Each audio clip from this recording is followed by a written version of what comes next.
नमस्कार दोस्तों। आपको पता है, आपकी पत्नी, आपका भाई, आपके माँ-बाप, आपके दोस्त यार आपसे हर चीज़ में बँटवारा चाहेंगे। लेकिन एक ऐसी चीज़ है जिसे वो आपके साथ कभी बाँटना नहीं चाहेंगे। वो जानते हैं क्या है?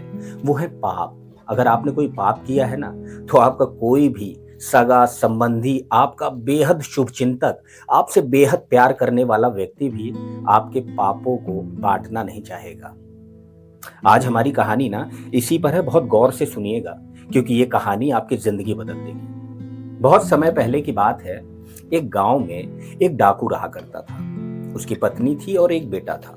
एक पिता थे, माँ गुजर चुकी थी। डाकू का काम था कि रोज सुबह वो जाता था और एक जंगल के पास जाकर के बैठ जाता था। जब भी कोई राहगीर वहां से निकले तो उसे भाई वो चाकू दिखा करके उससे सामान लूट लिया करता था। थोड़ा बहुत जो है ना उसके हाथ पैसे आ जाया करते थे, उसी से वो अपनी रोजी रोटी चलाया करता था। एक बार वो अपने काम के लिए जाने के लिए तैयार हो रहा था तो उसकी पत्नी ने कहा कि भाई आप रोज जाते हैं, 500, 1000, 2000, ज्यादा से ज्यादा 5000 रुपए की लूट करके आते हैं, इससे हमारे घर का गुजारा चल नहीं पा रहा है। अब आपको ना कोई बड़ी लूट करनी पड़ेगी, कोई बड़ी डकैती डालिए जिससे घर का जो है ना बहुत सारा सामान आ सके, बच्चे की पढ़ाई हो सके, मुझे नौलखा हार मिल सके, बाबूजी की दवाओं का जो है ना बोझ कम हो सके। अब आप कोई बड़ा हाथ मारिए। अब भाई वो डाकू सोचता है कि रोज तो मैं जाता हूँ, भाई बड़ा हाथ कैसे मारूं, कोई बड़ा आदमी लगता ही नहीं है। अब भाई वो जाता है, फिर जंगल जाता है, जा करके बैठ जाता है, इंतजार कर रहा होता है कि कोई राहगीर निकले, अच्छा बैग वैग लेकर के निकले तो लगे कि हाँ वो पैसे वाला व्यक्ति है। कई राहगीर निकल जाते हैं लेकिन उनके हाथ में ना कोई बड़ा झोला नहीं होता है, तो वो उनको जो है ना उनको नहीं पकड़ता है। लेकिन तभी उसकी नजर एक बुजुर्ग आदमी पर पड़ती है। वो हाथ में एक बड़ी सी अटैची लेकर के वहां से गुजर रहा था। दरअसल उस बुजुर्ग आदमी के बेटी की शादी होने वाली थी 3 दिन बाद, और वो उधार मांग करके पैसे लेकर के जा रहा था। भाई डाकू की नजर पड़ती है। अब वो उसको राह में रोक लेता है और बोलता है कि भाई जितने पैसे हैं वो सब बाहर निकालो। वो आदमी कहता है मेरे पास इतने पैसे नहीं है। बोले अटैची खोलो। बोले इस अटैची को मत खुलवाइए क्योंकि इसमें जो पैसे हैं ना उससे मेरी बेटी का ब्याह होना है, 3 दिन बाद मेरी बेटी की शादी है, इसे मत लीजिए। डाकू कहता है मुझे इससे मतलब नहीं है कि आपकी बेटी की शादी है या आपकी शादी है, आप ये सामान नीचे रखो और यहाँ से चलते बनो, नहीं तो ये चाकू देखा है ना, ये पूरा का पूरा अंदर डाल दूंगा। भाई बुजुर्ग आदमी थोड़ा सा घबराता है, सोचता है कि जान है तो जहान है। वो उस अटैची को वहीं छोड़ता है और वहां से चला जाता है। अब वो इंसान वहां से अटैची उठाता है और अपने घर की तरफ रवाना हो जाता है। डाकू उस दिन जो ना बेहद खुश था। उसे लग रहा था आज घर जाऊंगा ना तो बीवी बहुत खुश होगी। अब जैसे ही वो घर पहुंचता है तो उसके पिताजी रास्ते में मिल जाते हैं। पिताजी बोलते हैं बेटा कहाँ से आ रहे हो? बोला पिताजी कुछ नहीं, काम करके आ रहा हूँ। पिताजी भी अपने जमाने के जो है ना बड़े डकैत होते हैं। वो कहते हैं यार बेटा अब ये काम छोड़ दो क्योंकि इसमें बहुत पाप है, इनका बोझ जो है ना तुम उठा नहीं पाओगे। वो कहता है पिताजी आप बुजुर्ग हो गए हैं इसलिए आपने डकैती छोड़ दी, अभी मैं जवान हूँ और मेरी उम्र है, मैं अभी कर सकता हूँ, आप अपना काम करिए और मुझे अपना काम करने दीजिए। भाई वो अटैची लेकर के घर के अंदर पहुंचता है। बीवी देखती भाई वो अटैची, बेहद खुश होती, कहती खोलो खोलो खोलो। भाई वो खोलता है तो उसमें 500 की पूरी नोटें भरी होती है, तो 4 लाख रुपए उसमें होते हैं। कहते हैं भाई आज इतना बड़ा हाथ कैसे मार दिया आपने? बोला एक बुजुर्ग आदमी था, उसकी बेटी की शादी थी, उसी को लूटा है आज मैंने। पत्नी कहती है आज तो जो है ना आपने बड़ा हाथ मारा है, आज मैं जो है ना आपके लिए 56 तरीके का व्यंजन बनाऊंगी। अब वो डकैत सोचता है कि भाई अब इतना पैसा तो आ गया है कि 7-8 दिन मुझे जो है ना काम पर जाने की जरूरत नहीं पड़ेगी। अब वो 2 दिन काम पर नहीं जाता है।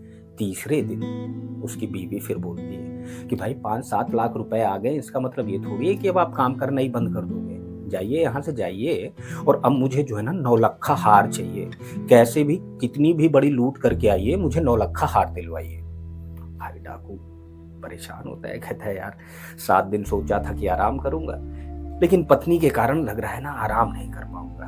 भाई वो अपना फिर निकल जाता है, अपना चाकू वाकू लेता है, पिस्टल विस्टल रखता है और फिर वो जंगल में जाकर के बैठ जाता है। इस बार वो जो है ना दूसरे जंगल में जाता है, सोचता है कि यहाँ ट्रेन पास से गुजरती है तो यहाँ से जो व्यापारी उतरेंगे उन्हें लूटूंगा। अब वो बैठा होता है, दूर से देखता है कि वही बुजुर्ग आदमी जिसे 3 दिन उसने पहले लूटा था, वो एक जवान आदमी और एक लड़की, वो तीनों आ रहे होते हैं और तीनों के हाथ में जो है ना भारी भारी बैग होते हैं। डाकू खुश हो जाता है कि आज तो लग रहा है लंबा हाथ लगेगा। तीनों लोग जैसे ही पास आते हैं, भाई डाकू जो है ना चाकू लेकर के खड़ा हो जाता है। बुजुर्ग आदमी से कहता है कि तुम तो जानते हो मेरी आदत, तुम्हें 3 दिन पहले भी लूटा था और आज फिर तुम मेरे चक्कर में फंस गए हो। अब अपनी ये तुम्हारी कौन है? बोलता है ये तो मेरी बेटी है। बोले ये बोले दामाद। बोलता है कि अगर तुम तीनों जो है ना यहाँ से जान अपनी बचाना चाहते हो तो अपना सारा सामान यहीं रख दो और यहाँ से निकल जाओ। बुजुर्ग आदमी कहता है अभी मेरी बेटी की शादी हुई है, मैंने किसी तरीके से बेटी की शादी कर दी, अब जो है हमें बख्श दो, हमारा सारा सामान ले लो, लेकिन हमें जान से मत मारना। भाई सारा सामान जो है ना, चेन अंगूठियां सब उतरवा लेता है वो डाकू। भाई बेटी के गले में एक मंगलसूत्र पड़ा होता है। डाकू की नजर उसमें पड़ती है, कहता है ये भी उतारो। बेटी कहती है मेरी माँ की निशानी है, इसे मत उतरवाओ। भाई वो डाकू कहता है कि इसे मत उतरवाओ, अरे ये तुम्हारी माँ की निशानी हो या पिता की निशानी हो, मुझे कोई फर्क नहीं पड़ता है, इसे उतारो और जल्दी दो और यहाँ से निकलो। अब वो बेटी अड़ जाती है, वो अपना मंगलसूत्र नहीं देना चाहती। अब बुजुर्ग जो पिता होता है उसका, उसे भी गुस्सा आ जाता है। वो डाकू के सामने जाकर के खड़ा हो जाता है कि ये मंगलसूत्र तो नहीं देने देंगे। भाई वो डाकू जो है ना चाकू लेता है और बुजुर्ग आदमी के पेट में उतार देता है। बुजुर्ग आदमी की वही मौत हो जाती है। भाई दामाद और बेटी जो है ना उसकी लाश पर चिपक करके रोने लगते हैं। अब वो डाकू पीछे से हाथ डाल करके वो लड़की का मंगलसूत्र तोड़ लेता है और कहता है बस लाश लेकर के यहाँ से निकल जाओ। अब वो तीनों लोग वहां से निकल जाते हैं। अब डाकू जब अपने रास्ते में जा रहा था तो अचानक जो है ना एक भूत उसको रास्ते में मिल जाता है। भूत डाकू से कहता है कि भाई मैं इस पेड़ में बैठा था और तुमको मैंने देख लिया कि तुमने क्या क्या अभी किया है। तो डाकू कहता है यार ये भूत ये पिशाच विशाच मुझे मत डराओ, यहाँ से निकलो, मैं किसी से डरता वरता नहीं हूँ। बोले मैं तुम्हें डराने नहीं आया हूँ, बस तुम्हें एक चीज बताने आया हूँ, क्योंकि मैं भी अपनी जवानी में ना जब मैं जिंदा था तब एक डाकू हुआ करता था और आज मैं इस प्रेत योनि में हूँ, उसका कारण भी मेरे पाप ही है। तो मैं आज तुमको जो चीज बता रहा हूँ ना उसे गौर से सुन लेना। डाकू कहता है अच्छा बताओ कि तुमने पता है अपने जीवन में कितने पाप किए हैं? तुमको अंदाजा है तुमने कितने लोगों को लूटा है, कितने लोगों को दुखी किया है? ये जो पाप की गठरी तुमने इकट्ठा कर रखी है ना, इसको जाकर के आज अपने घर में बांट करके देखना। तुमने लूट का पैसा तो खूब बांटा, पिता से भी बांटा, पत्नी से भी बांटा, उसी पैसे से तुम अपने बच्चे की जो है ना पढ़ाई करवा रहे हो, लेकिन आज जाकर के ना अपने पाप की गठरी को खोलना और बोलना कि इसका भी बंटवारा कर लेते हैं। भूत कहता है इसके बाद जो है ना लौट कर मेरे पास आना। भाई डाकू जो है ना सोचता है कि चलो ये भी करके देख लेते हैं। अब अपने घर जाता है तो ढेर सारा सामान देख कर पत्नी जो है ना उत्साहित हो जाती है, खुशी हो जाती है, गले लग जाती है। बोलती क्या क्या है?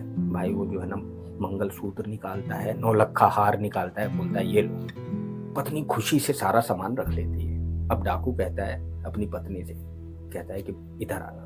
पत्नी पास आती है, कहती सारा सामान तो हम बांट लेते हैं, लेकिन तुमको पता है कि जब से मैंने ये डकैती शुरू की है ना तब से लेकर के आज तक मेरे ऊपर कितने पाप चढ़ चुके हैं, चलो आज इनको भी बांट लेते हैं। भाई पत्नी कहती है पाप तो जो तुमने किए वो तुम्हारे हैं, मेरे थोड़ी है, मैं क्यों बांटूंगी?